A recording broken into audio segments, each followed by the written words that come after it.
नमस्कार मेरे प्यारे साथियों, मैं अंजनी कुमार द्विवेदी आपका हमारे YouTube चैनल में स्वागत करता हूं। सभी बड़ों को प्रणाम, मित्रों का अभिनंदन, छोटों को प्यार।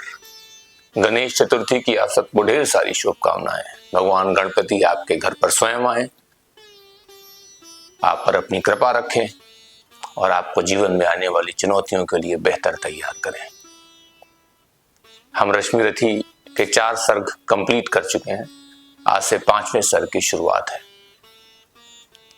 रश्मि रथी दिनकर जी ने सन 1950 में लिखना करीब चालू करी। उस समय कर्ण के ऊपर ही पंडित लक्ष्मी नारायण मिश्र, जो इलाहाबाद के बहुत बड़े साहित्यकार थे, वो भी कर्ण के ऊपर कुछ लिख रहे थे।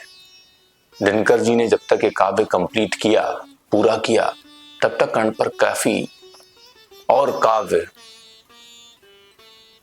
लोगों के पास उपलब्ध हो गया। लेकिन रश्मि रथी ने जो नाम कमाया, रश्मि रथी ने जैसे लोगों के हृदय को छुआ कि आज भी इसकी चर्चा सबसे ज्यादा होती है और यही सबसे ज्यादा पसंद करी जाती है। कर्ण का चरित्र उनके लिए बहुत ही प्रेरणादायक है जो अपने आप को अकेला महसूस करते हैं। बीच में एक लाइन आई थी कि मैं उनका आदर्श जो अपनी व्यथा न खोल सकेंगे, पूछेगा जग किंतु पिता का नाम न बोल सकेंगे, जिनका निखिल विश्व में कोई कहीं ना अपना होगा, मन में लिए उमंग जिन्हें चिरकाल कल्पना होगा। समाज जिस तबके को थोड़ा पीछे रखता है या आगे आने के लिए बराबर मौके नहीं देता, वो कर्ण को देखकर, कर्ण के जीवन को देखकर अपने आप को चुनौतियों के लिए अच्छा तैयार कर सकते हैं। आज से 5वें सर्ग की शुरुआत है। पिछले सर्गों में हम ये समझ चुके हैं कि कर्ण वीर तो है ही, दानी तो है ही, परशुराम के शिष्य भी हैं, परशुराम के श्राप से श्रापित भी हैं। पूरी सृष्टि उनको हराने के लिए लगी हुई है। इंद्रदेव ने उनसे कवच और कुंडल भी छल से ले लिए हैं, लेकिन हाँ, उनको एक अमोघ शस्त्र जरूर दिया है जिसका वो एक बार उपयोग कर सकते हैं। अभी तक लेकिन कर्ण और कुंती का संवाद नहीं हुआ है। कल से लड़ाई होने वाली है। एक मां कमरे में अकेले बैठी है और ये सोच रही है कि कल से लड़ाई चालू होगी। घर में अगर लड़ाई हो जाए और 2 बच्चे आपस में लड़े तो माता पिता परेशान हो जाते हैं। मां तो कुछ ज्यादा ही परेशान हो जाती है कि कहीं दूसरे का सिर ना फोड़ दें। लेकिन ये तो कुरुक्षेत्र का युद्ध होने वाला है, विनाशकारी युद्ध। एक तरफ 5 बेटे, दूसरी तरफ कर्ण, उनका 6वां बेटा। कुंती के 3 पुत्र थे, युधिष्ठिर, भीम, अर्जुन, पांडु। इधर कर्ण, जो कभी ये राज जान चुके हैं, अभी तो जान चुके हैं, लेकिन उनको बताया नहीं गया पहले, वो दुर्योधन के साथ हैं। और नकुल और सहदेव माद्री के पुत्र। कल से युद्ध शुरू होने वाला है। कुंती के मन में संशय है कि युद्ध उसको कहां लेके जाएगा, कल क्या क्या होगा। दोनों भाई आपस में लड़ेंगे। कर्ण जो अर्जुन को अपना प्रतिद्वंदी मानता है, अर्जुन जो कर्ण को अपना दुश्मन मानता है। कल से युद्ध में क्या होगा। एक कमरे में बैठी वो सोच रही है और वहीं से ये कथानक आगे चलेगा। चलिए, मैं आपको अपनी यात्रा में आपको सम्मिलित करता हूं और इसको आगे लेके चलता हूं। आइए शुरुआत करते हैं। आ गया काल विकराल शांति के क्षय का, निर्दिष्ट लग्न धरती पर खंड प्रलय का, हो चुकी पूर्ण योजना नियत की सारी, कल ही होगा आरंभ समर अति भारी। जो भी काल की प्लानिंग है, जो भी समय की प्लानिंग है, वो कंप्लीट हो चुकी है। लड़ाई का जो समय निर्धारित था, जो लग्न था प्रलय के आने का, उसका समय आ चुका है।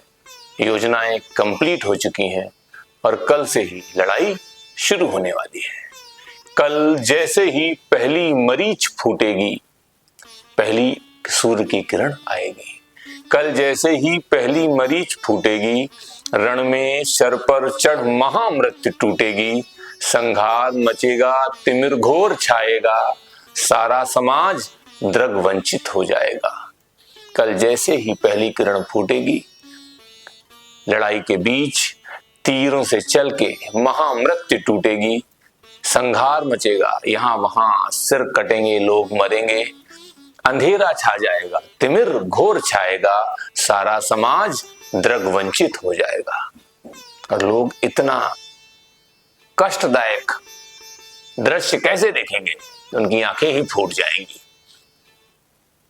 जन जन स्वजनों के लिए कुटिल यम होगा, सब कोई आपस में ही तो लड़ रहे हैं, तो जन जन स्वजनों के लिए, अपने लोगों के लिए, जन जन स्वजनों के लिए कुटिल यम होगा, परिजन परिजन के हित कृतांत सम होगा, कल से भाई भाई के प्राण हरेंगे, नर ही नर के शोणित में स्नान करेंगे।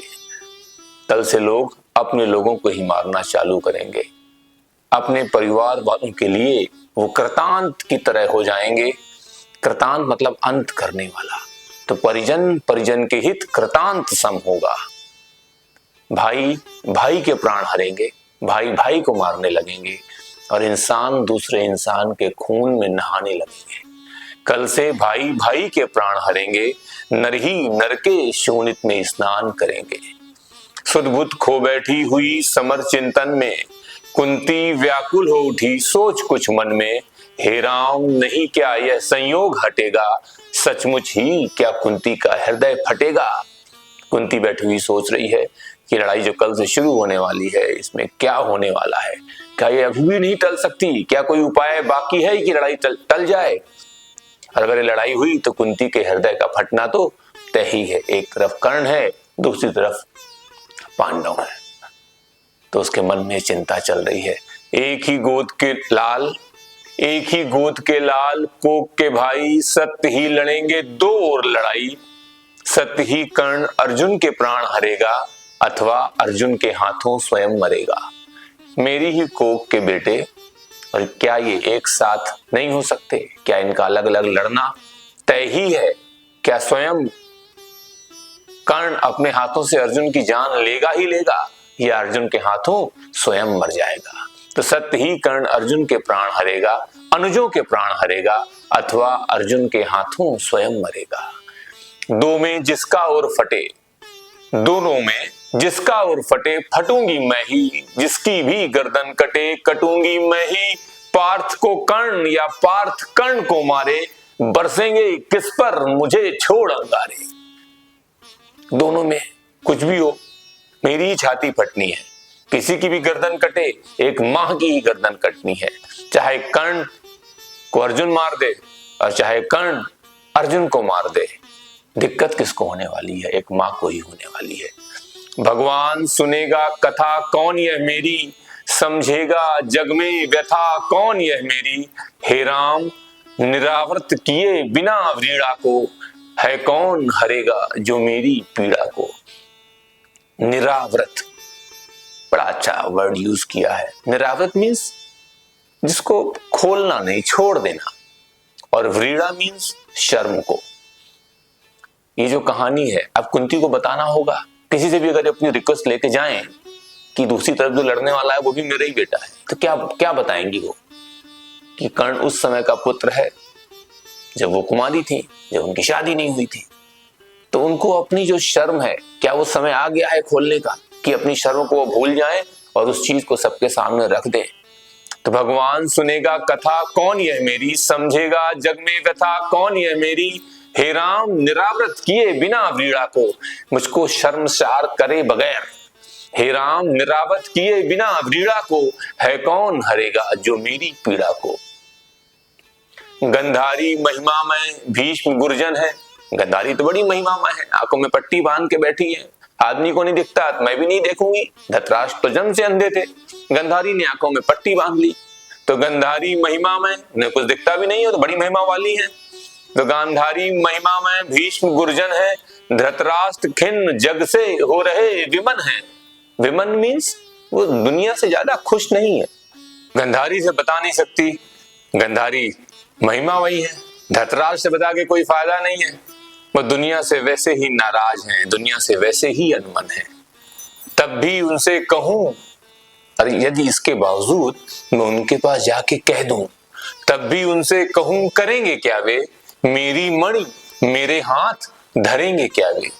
और उनसे जाके बता दूं कि कर्ण मेरा ही बेटा है, जिसके भरोसे पे आपका बेटा दुर्योधन युद्ध लड़ रहा है, वो मेरा बेटा है, और उसको मैं आपके साथ से हटा लूं और मैं पांडवों के साथ मिला दूं तो युद्ध होगा ही नहीं। तो वो उसके दिमाग में चल रही है कि वो करे कि ना करे। अब सेकंड ऑप्शन सोचती है। सेकंड ऑप्शन क्या है? यदि कहूं युधिष्ठिर से यह मलिन कहानी, गलकर रह जाएगा वह भावुक ज्ञानी, तो चलूं कर्ण से ही मिलकर बात करूं मैं, सामने उसी के अंतर खोल रखूं मैं। अगर युधिष्ठिर के पास जाती हूं और उससे ये मलिन कहानी, मतलब मलिन जो चीज आप याद नहीं करना चाहते, जो चीज पीछे मैली पड़ी हुई है, मेरा अतीत जो मैला है, जो गंदा है, उससे कहूं तो युधिष्ठिर तो इतने भावुक हैं, ज्ञानी है तो क्या हुआ, वो इतने ज्यादा भावुक हैं कि इस चीज को वो संभाल नहीं पाएंगे, इसको सह नहीं पाएंगे। बाकी तो छोटे हैं, भीम भी छोटा है युधिष्ठिर से, अर्जुन भी छोटा है, बताना तो युधिष्ठिर से ही पड़ेगा, उसको बता नहीं सकती और नीचे वालों से तो बिल्कुल नहीं बता सकती, तो फिर बड़े से ही बता सकती हूँ। तो चलो फिर कर्ण से ही मिलकर इस चीज को बताती हूँ। तो चलूं कर्ण से ही मिलकर बात करूं मैं, सामने उसी के अंतर खोल धरूं मैं। अब कुंती कर्ण के पास मिलने के लिए जा रही है। अब आप कल्पना करिए कि एक माँ है जो अपने बच्चे से मिलने जा रही है, जो आज पहली बार उसके सामने बैठ के बातें करेगी। उसके सामने बच्चे के द्वारा कई सवाल पूछे जा सकते हैं। अब वो कुछ पूछेगा तो जवाब भी देना है, वो कुछ तर्क देगा तो आपको तर्क को काटना भी है, क्योंकि अल्टीमेटली तो आपका एम यही है कि कर्ण युद्ध न लड़े। अब इस पूरे कहते ना घटनाक्रम के बीच में एक माँ के दिमाग में क्या चलेगा, वो क्या सोचते हुए जाएगी, उस पर दिनकर जी के कलम का जादू देखिए। मैं आगे पढ़ता हूं, आप शब्द शब्द पहचानिए और इसका आनंद लीजिए। लेकिन कैसे उसके सम्मुख जाऊंगी, लेकिन कैसे उसके सम्मुख जाऊंगी, किस तरह उसे अपना मुख दिखलाऊंगी, मांगता विकल हो वस्तु आज जो मन है, बीता विरुद्ध उसके समग्र जीवन है। उसके सामने कैसे जाऊं, अपनी बात कैसे रखूं, आज तक जो चीज करी नहीं, इतना बड़ा हो गया, एक भी बार मैं उससे मिलने नहीं गई, एक भी बार उसे मैंने बेटा नहीं पुकारा, और आज मैं उससे कुछ मांगने जाऊं, क्या ये सही है? क्या समाधान होगा दुष्कृति के क्रम का? जो मेरे से एक गलती हुई है उसका, उसके बाद जो लगातार मुझे गलतियां जाने अनजाने, चाहे ना चाहे करनी पड़ रही हैं, इसका क्या समाधान होगा जो एक के बाद एक क्रम में गलतियां हो रही हैं? क्या समाधान होगा दुष्कृति के क्रम का, उत्तर दूंगी क्या निज आचरण विषम का, किस तरह कहूंगी पुत्र गोद में आ तू, इस जननी पाषाणी का हृदय जुड़ा तू। कैसे बोलूंगी कि बेटा गले लग जा, मेरी गोदी में आ जा, और इस माँ का जिसका हृदय पत्थर की तरह है, इसके हृदय से एक बार लग जा, कैसे कहूंगी?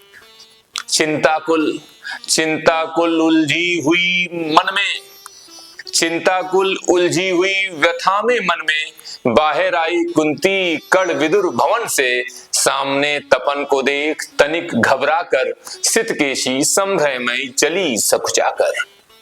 चिंता में है, व्यथा में है, विदुर के भवन से निकलती हैं, सामने गर्मी महसूस करती हैं। वो गर्मी सूरज की नहीं है, वो गर्मी है अपने अंदर की उलझन की, अपने अंदर की घबराहट की। तो चिंताकुल उलझी हुई व्यथा में मन से, बाहर आई कुंती कर्ण विदुर भवन से, सामने तपन को देख तनिक घबरा कर, सितकेशी संभ्रमयी चली सकुचाकर। उड़ती वितर्क धागे पर चंग सरीखी, तर्क वितर्क, वो कुछ पूछेगा तो मैं कैसे काटूंगी, मैं उसको अपनी बात कहूंगी, फिर वो ये बोल देगा तो फिर मैं क्या बोलूंगी। ये जो दिमाग में उलझन है, तर्क वितर्क, और चंग मतलब पतंगा। तो अब सुनिए क्या लिखा है दिनकर जी ने। उड़ती वितर्क धागे पर चंग सरीखी, सुधियों की सहती चोट, सुधियां मतलब हमारी पुरानी यादें, तो सुधियों की सहती चोट प्राण पर तीखी, आशा अभिलाषा भरी डरी भरमाई, कुंती ज्यों त्यों जानवी तीर पर आई। एक ऐसा पतंगा जो तर्क वितर्क के धागे पर उड़ रहा है, जो कहीं जा नहीं रहा है। उसके मन में इतनी बेचैनी है कि आज जहां पांव कभी इधर पड़ते हैं कभी इधर पड़ते हैं, तो हवा में हल्का सा भरमाया हुआ वो उड़ रहा है। और ऐसे पतंगे की तरह कुंती आगे जा रही है। उड़ती वितर्क धागे पर चंग सरीखी, सुधियों की सहती चोट प्राण पर तीखी, आशा अभिलाषा भरी डरी भरमाई, कुंती ज्यों त्यों जानवी तीर पर आई। दिनमणि पश्चिम की ओर क्षितिज के ऊपर, सूरज शाम का समय है, पूरब से पश्चिम हो चुके हैं और कहीं ऊपर दिख रहे हैं। और शाम के समय सूरज कैसा होता है? सूरज होता है सुनहरा डूबता हुआ सूरज। कैसा लगता है? सोने की तरह है। और सोने को क्या कहते हैं? कनक भी कहते हैं। और उस समय सूरज हल्का सा लालिमा भी लेता है। तो समझिए बात को, क्या लिखा है? दिनमणि पश्चिम की ओर क्षितिज के ऊपर, थे घट उड़ेलते कनक के भू पर, लालिमा बहा अग अग को नहलाते थे, खुद भी लज्जा से लाल हुए जाते थे। शाम का समय है, सूरज भगवान ऊपर हैं, सुनहरे हैं, ऊपर से ऐसे सुनहली छाया बिखेर रहे हैं जैसे ऊपर से उनके हाथ में घड़ा हो और ऊपर से सोना गिरा रहे हों और उससे सबको नहला रहे हों। थे घट उड़ेलते खड़े कनक के भू पर, लालिमा बहा अग अग को नहलाते थे, खुद भी लज्जा से लाल हुए जाते थे। लज्जा क्यों? क्योंकि एहसास है कि अभी कुंती कर्ण से बताने वाली है। कर्ण जो इस समय मेरे लिए पूजा करने जाने नींव पे खड़ा हुआ है, कुंती ये बताने वाली है कि मैं ही इसका पिता हूं। इस समय एक चीज बताने वाली ये है कि ये कहानी क्या है। थोड़ा सा मैं इसको कवर करता हूं। You must have heard about a sage known as Durvasa. तो once Kunti got the privilege of rendering her services to sage Durvasa. Durvasha became very happy. So he gave Kunti a blessing. He told her that whenever she wishes to get a child by invoking any lord, he will get the child with the qualities of that lord. And then Durvasa Rishi gone. But out of the curiosity, before her marriage, while discussing this thing with her one friend, Kunti once decided to invoke Surya. Surya came, gave her blessings, and Karna was born, and then Surya disappeared. तो आज वो समय है जब सूर्य भगवान की ये चीज सामने आने वाली है। तो खुद भी लज्जा से लाल हुए जाते थे। राधे सांध्य पूजन में ध्यान लगाए, था खड़ा विमल जल में युग बाहु उठाए, तन में रवि का अप्रतिम तेज जगता था, दीपक ललाट अपरार सदृश लगता था। शाम का समय है, कर्ण पूजा के लिए बैठे हुए हैं, ऐसे युग बाहु दोनों उनके उठे हुए हैं और उनके शरीर में सूर्य का प्रकाश तेज जग रहा है और उनका जो ललाट है, जो माथा है, वो सूरज की तरह तेज चमक रहा था। मानो युग स्वर्णिम शिखर मूल में आकर। अब दूर से कुंती उनको देख रही है तो क्या सोच रही है और उनको कर्ण कैसे दिख रहे हैं ये देखिए। मानो युग स्वर्णिम शिखर मूल में आकर, हो बैठा ही सचमुच सिमट विभाकर, अथवा मस्तक पर अरुण देवता को लिए, हो खड़ा तीर पर गरुण निज पंख खोले। दूर से देख के ऐसा लग रहा है कि कोई सोने का पर्वत हो, सिमट के छोटा हो गया हो, या चंद्रमा सुनहला ऊपर से नीचे नदी के किनारे आ गया हो और वो सुनहला लग रहा हो, या कोई ऐसा ललाट, ऐसा माथा जो सूर्य की तरह चमक रहा हो, या दूर से देखने में ऐसा लग रहा हो कि गरुण खुद नीचे आ गया और उसने अपने दोनों पंख खोल दिए हैं। क्योंकि कर्ण ऐसे करके खड़े हुए हैं, सामने सूर्य की पूजा कर रहे हैं।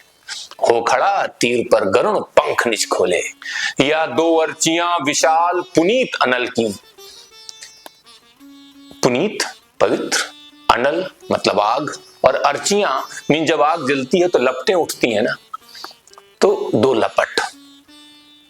तो या दो अर्चियां पुनीत विमल अनल की, हो सजा रही आरती विभा मंडल की, अथवा अगाध कंचन में कहीं नहाकर, मैनाक शैल हो खड़ा बाहु फैलाकर। आप ऐसे भी कह सकते हैं कि जब कर्ण को दूर से कुंती देखती है और सुनहले शरीर और सुनहली बाहें और बड़ी बाहें, तो दूर से देख के ऐसा लगता है जैसे आग जल रही हो और उससे दो लपट निकल रही हो एक पवित्र आग की, और उससे पूरे विवाह मंडल की आरती हो रही हो और उससे चमक आ रही हो। या शैल पर्वत, मैनाक पर्वत जो सबसे बड़ा पर्वत था, वो स्वर्णिम हो गया हो और वो कहीं सोने में नहा लिया हो और उसके बाद उस पर्वत ने अपनी बाहें फैला दी हो। अथवा अगाध कंचन में कहीं नहाकर मैनाक शैल हो खड़ा बाहु फैलाकर। अब कुंती ने अपने बेटे को देखा, आज उससे बात करने जा रही है। क्षण भर के लिए उसका दिमाग कैसा हो जाएगा। अब तो खुश हो गई, बेटे को देख लिया। तो सुत की शोभा को देख मोद में फूली, कुंती क्षण भर को व्यथा वेदना भूली। भरकर ममता पैसे निष्कलक नयन को, वह खड़ी सींचती रही पुत्र के तन को। बेटे को देखा, खुशी से झूम उठी, सब भूल गई क्या कहने आई थी, क्या उसकी दिक्कत है, और दूर से देख के अपनी आंखों को सींच लिया उसने और पुत्र के तन को भी सींचा। दूर से देख के बेटे को देख देख करके अपनी आंखों की प्यास बुझाती रही कि ये मेरा बेटा है, इतने पास से आज पहली बार देख पा रही हूं। आहट पाकर जब ध्यान कर्ण ने खोला, कुंती को सम्मुख देख वितन हो बोला। कर्ण को आहट मिलती है कि कोई आ गया, तो एकदम से आंखें खोलते हैं, देखते हैं कि सामने कोई है, तो क्या कहते हैं, पद पर अंतर का भक्ति भाव धरता हूं, राधा का सुत मैं देवी नमन करता हूं। अपना परिचय देते हैं कि मैं राधा का बेटा हूं, मैं आपके पास भक्ति भाव रखता हूं और आपका नमन करता हूं। है कौन आप, किस लिए यहाँ आई हैं, मेरे निमित्त आदेश कौन लाई है, यह कुरुक्षेत्र की भूमि युद्ध का स्थल है, अस्तमित हुआ चाहता विवाह मंडल है। आप कौन हैं, यहाँ क्यों आई हैं, ये युद्ध का स्थल है, यहाँ तो मालूम नहीं आगे क्या होने वाला है, और आप यहाँ पर क्यों आई हैं। सूना सूना औघट यह घाट महाभयकारी। औघट मतलब जहां पहुंचने का रास्ता ना हो, जो कहीं कोने में हो, तो ये तो सूना है। औघट है, यहाँ आना बड़ा मुश्किल है। तो सूना औघट यह घाट महाभयकारी, उस पर भी प्रव्या आप अकेली नारी। प्रव्या मीन्स वृद्ध, और ऊपर से आप एक वृद्ध नारी, और इस सूने घाट पर लड़ाई के एक दिन पहले जहां आना इतना कठिन, आप क्यों आई हैं। तो ऐसे कहते हैं कि सूना औघट यह घाट महाभयकारी, उस पर भी प्रव्या आप अकेली नारी। है कौन देवी कहिए, क्या काम करूं मैं, क्या भक्ति भेंट चरणों पर आन धरूं मैं। सुन गिरा गूढ़ कुंती का धीरज टूटा। अब कोई बेटा माँ से अपनी ये बोले कि मैं उसका बेटा हूं, दूसरी किसी का, और बोले और पहचानता नहीं हो, तो एक माँ तो अंदर से फटी जाएगी। तो देखिए माँ की जो परेशानी है उसका चित्रण देखिए दिनकर जी की कलम से कि सुन गिरा गूढ़ कुंती का धीरज छूटा, भीतर का क्लेश अपार अश्रु बन फूटा। विगलित हो उसने कहा कांपते स्वर से, रे कर्ण भेद मत मुझे निदारुण शर से। रोने लगी और बोली कांपती आवाज में कि कर्ण मुझे अपनी बातों के तीर से भेद मत, बहुत कष्ट हो रहा है तेरी बातों से। राधा का सुत तू नहीं तनय मेरा है, जो धर्मराज का है वही वंश तेरा है। तू नहीं सूत का पुत्र राजवंशी है, अर्जुन समान कुरुकुल का ही अंशी है। अरे राधा का बेटा नहीं है तू मेरा बेटा है, जो धर्मराज युधिष्ठिर का वंश है वही वंश तेरा है। तू सूत का पुत्र नहीं है, तू कुरुकुल राज्य का राजवंशी है।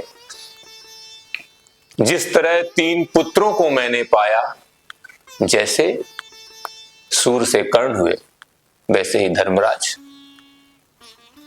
अर्जुन और भीम ये भी वैसे ही पाए गए। तो यहीं पर वही कुंती बता रही हैं कि ये सब आशीर्वाद की देन है, आप मेरे पुत्र हैं, ये सब मुझे भगवान के आशीर्वाद से प्राप्त हुए हैं। तो जिस तरह 3 पुत्रों को मैंने पाया, उसी तरह था तू प्रथम कुक्ष में आया। कुक्ष मतलब कुख, तो मैंने बाकी पुत्र भी तेरे जैसे ही पाए हैं, लेकिन तू पहला है। पा तुझे धन्य थी हुई गोद यह मेरी, मैं ही अभाग्नि प्रथा जननी हूं तेरी। तू मेरी ही कोख का पहला बेटा है और मैं वही हूं, प्रथा मतलब कुंती तेरी मां। पर मैं कुमारिका थी जब तू आया था, पर उस समय मैं कुंवारी थी। पर मैं कुमारिका थी जब तू आया था, अनमोल लाल मैंने असमय पाया था।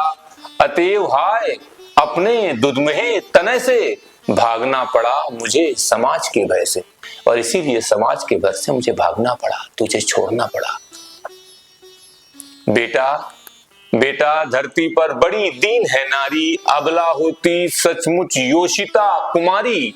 है कठिन बंद करना समाज के मुख को, सिर उठा न जी सकती पतिता निज सुख को। अगर किसी औरत से कोई गलती हो जाए तो समाज में उसको बहुत दिक्कत होती है, क्योंकि नारी अबला होती है। योषिता मीन्स नारी, अगर कुंवारी नारी हो हमारे समाज में थोड़ी कमजोर देखी जाती है।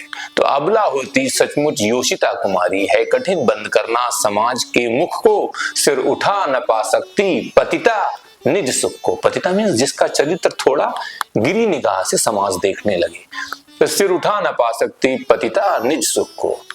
उस पर भी बाल अबोध काल बचपन का, सूझा न शोध मुझको कुछ और पतन का। मंजुषा में धर तुझे वज्र कर मन को, धारा में आई छोड़ हृदय के धन को। उसके बावजूद तू तो अबोध बालक था मेरा, मैं तुझे उसके बावजूद किन मजबूरियों में छोड़ के आई, और तुझे एक पिटारे में बंद कर करके तुझे पानी के ऊपर रख के आई, अपने हृदय के एक धन को मैं छोड़ के आई। संयोग सूत पत्नी ने तुझको पाला। ये संयोग ही है कि जब तेरी पिटारी पानी में बह रही थी तो राधा ने तुझको देख लिया, सूत वंश की बहू ने तुझको देख लिया और तो सूत वंश में चला गया। तो संयोग सूत पत्नी ने तुझको पाला, उस दयामयी पर तनिक न मुझे कसाला। ले चल मैं उसके दोनों पांव धरूंगी, अग्रजा मानकर सादर अंक भरूंगी। मैंने पानी में छोड़ा, संयोग ही था कि तू जा रहा था, और उसके बाद उसको एक सूत पत्नी ने ले लिया और उसने तुझको पाला। मैं उसके प्रति कोई भी कसक नहीं रखती हूं, तुम मुझे उसके पास ले चल, दोनों पांव उसके दबाऊंगी, अपने से बड़ा उसको मानूंगी और उसको अपने गले से लगा दूंगी। पर एक बात सुन, जो कहने आई हूं आदेश नहीं प्रार्थना साथ लाई हूं। कल कुरुक्षेत्र में जो संग्राम छिड़ेगा, क्षत्रिय समाज पर कल जो प्रलय घिरेगा। एक रिक्वेस्ट लेके आई हूं, कल से युद्ध होने वाला है, उसके लिए मुझे कुछ कहना है, क्योंकि ये युद्ध बहुत प्रलयंकारी होने वाला है। उसमें न पांडवों के विरुद्ध हो लड़तू, मत उन्हें मार या उनके हाथों मर तू। मेरे ही सुत मेरे सुत को ही मारे, हो क्रुद्ध परस्पर ही प्रतिशोध उतारे। तू पांडव है, तू मेरा ही बेटा है, दूसरी तरफ तेरे ही भाई है, उनके खिलाफ मत लड़ तू। ये मुझसे नहीं देखा जाएगा कि मेरे बेटे आपस में लड़ें और एक दूसरे के ऊपर प्रतिशोध उतारें। यह विकट दृश्य मुझसे न सहा जाएगा, यह विकट दृश्य मुझसे न सहा जाएगा, अब और न मुझसे मूक रहा जाएगा। थी छिपकर थी अब तक कुरेदती मन को, बतला दूंगी यह व्यथा समग्र भुवन को।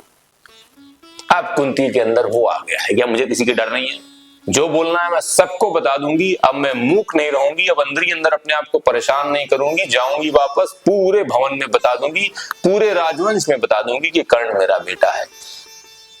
भागी थी तुझको छोड़ कभी जिस भय से, फिर कभी न हेरा तुझे जिस संशय से। उस जड़ समाज के सर पर कदम धरूंगी, डर चुकी बहुत अब और नाधिक डरूंगी। कुंती बोल रही है बहुत डर ली, उस समाज के सर पे पांव रखती हूं, उस समाज से अब मैं डरने वाली नहीं हूं, और अब मैं सबको सब बता देने वाली हूं। थी चाह पंख मन को प्रक्षालित कर लूं, मरने के पहले तुझे अंक में भर लूं। वह समय आज रण के मिस से आया है, अवसर मैंने भी क्या अद्भुत पाया है। पंख मतलब कीचड़, प्रक्षालित करना मीन साफ कर देना, और मिस मतलब होता है बहाने से, मतलब किस कारण से कोई चीज आई है, किसके बहाने से आई है। तो थी चाह पंख मन को प्रक्षालित कर लूं, मेरे मन में था कि आज तुझसे मिल लूं और अपने मन के ऊपर जो मैंने कीचड़ लपेट रखा है, जो भारीपन है, वो आज हटा दूं, आज मन को साफ कर लूं। मरने से पहले तुझे अंक में भर लूं, और एक बार तो तुझे छाती से लगा लूं। और वह समय आया भी कब है कि वह समय आज रण के मिस से आया है। मतलब रण के बहाने से आया है, कल से तो लड़ाई चालू हो जाएगी। और उसके बाद लास्ट डे मेरी हिम्मत पड़ी और मैं आज तेरे पास आई हूं, और यह अवसर मैंने भी क्या अद्भुत पाया है।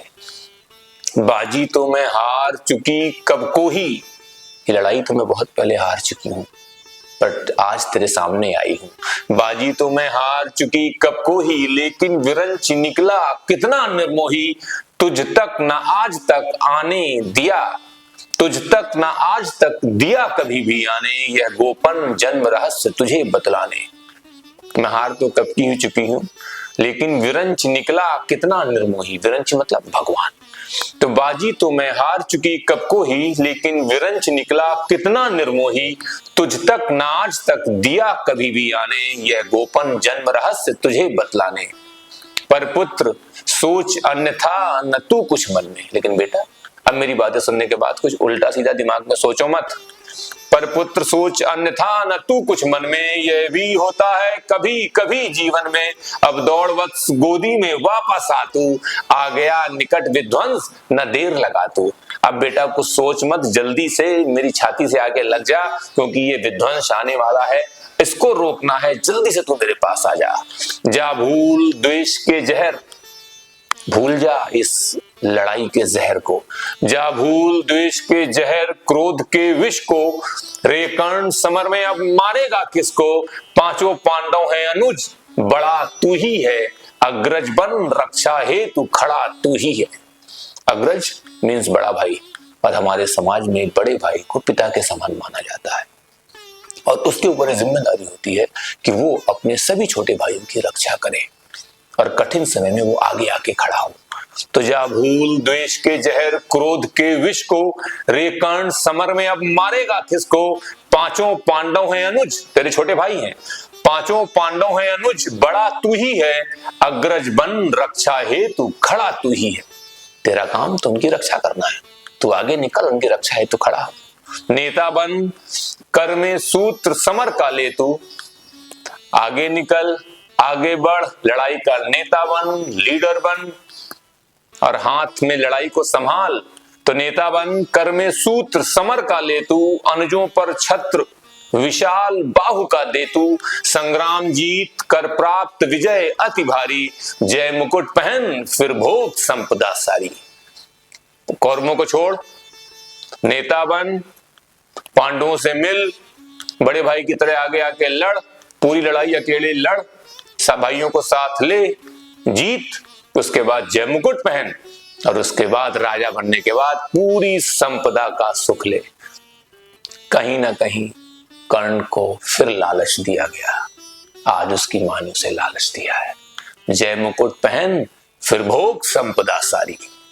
यह नहीं किसी भी छल का आयोजन है, रे पुत्र सत्य ही मैंने किया कथन है। मैं कोई छल से तुझे बात नहीं बता रही हूं, ये मैंने बिल्कुल सच बात ही बोली है। विश्वास न हो तो शपथ कौन मैं खाऊं, और अगर तुझे विश्वास नहीं है तो बोल मैं कौन सी शपथ खाऊं, किसको प्रमाण के लिए यहां बुलवाऊं, और किसको प्रमाण के लिए मैं यहां बुलवाऊं। प्रमाण कौन देगा, कौन देगा प्रमाण, किसके पास प्रमाण है? सूर्य। तब देखिए उसके लिए क्या लिखा है दिनकर जी ने, वह देख पश्चिमी तट के पास गगन में, पश्चिम की ओर देख, गगन में सूर्य भगवान की ओर, वह देख पश्चिमी तट के पास गगन में, देवता दीपते जो कनकाभ वसन में, जिनके प्रताप की किरण अजय अद्भुत है, तू उन्हीं अंशुधर का प्रकाश में सुत है। देख ऊपर जो सुनहले चमक रहे ना कनकाभ वसन में, कनकाभ मीन सोने की तरह, तो वसन जिनका घर है सोने के ऐसा, वहां जो चमक रहे हैं, जिनके प्रताप की किरण अजय है, अद्भुत है, पूरे संसार को रोशनी देते हैं, तू उन्हीं का अंशुधर, तू उन्हीं का अंश है, और प्रकाश में दीपता हुआ उनका बेटा है।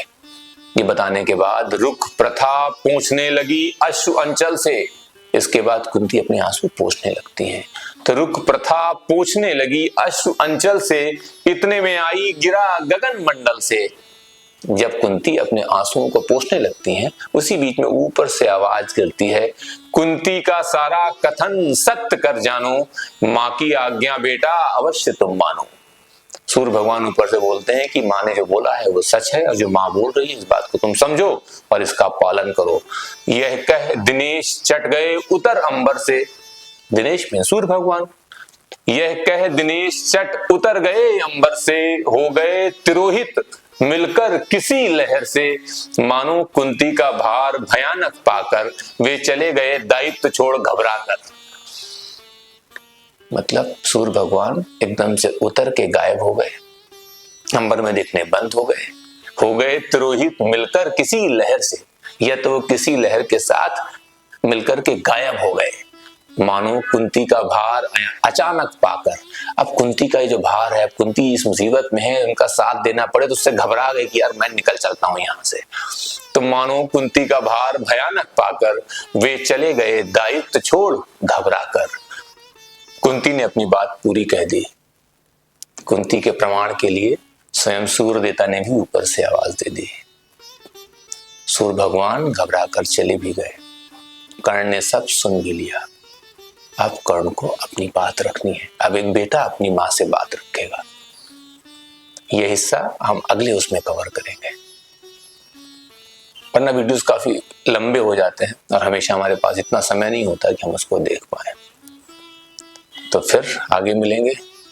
मैं आपको फिर से गणेश चतुर्थी की शुभकामनाएं देता हूं और आप सबका धन्यवाद देता हूं कि आप लोग मेरे वीडियोस को देखते हैं और पसंद करते हैं। लास्ट में, वैसे तो मुझे पहले बोलना चाहिए था, लेकिन मजा भी, मांगने का मजा भी तभी है जब हमारे साथियों को वो चीज पसंद आए। तो अगर आप सही में मेरे वीडियोस को पसंद करते हैं तो इनको लाइक करें, सब्सक्राइब करें, मेरा मनोबल बढ़ाएं, जिससे मैं ऐसे ही अपनी बातों को रखते हुए रश्मि रथी में आगे बढ़ता रहूं। चलिए आगे फिर आपसे मिलेंगे, तब तक के लिए धन्यवाद।